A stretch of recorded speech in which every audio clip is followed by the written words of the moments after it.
Hello and welcome to Dating for Beginners. Today we are here with the new video on how you can download the X app in your mobile phone. So if you are new here, subscribe and press the notification bell icon so you don't miss any upcoming further videos.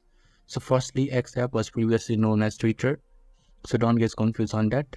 So firstly, you need to open your Play Store, and if you have an Apple device, then you can open the App Store. When you open the Play Store or App Store, there will be a search bar on the top. So you just have to click on the search bar and type X. And when you type X, the X app will be shown and you just have to click on the X app. So currently I have this X app installed in my device. So there is an option to install, there is option to uninstall and open. But when you haven't installed this app on your device, then instead of uninstall and open, there will be an install button. I'll give you an example. Like this, there will be an install button instead of uninstall and open button. So you can just click here and download the X app. So here will be an install button. After that, you can just click on the install button and you can download the X app in your mobile phone completely and successfully. So this is how you can download X app in your mobile phone. So if this video is helpful to you, give a thumbs up. Thank you.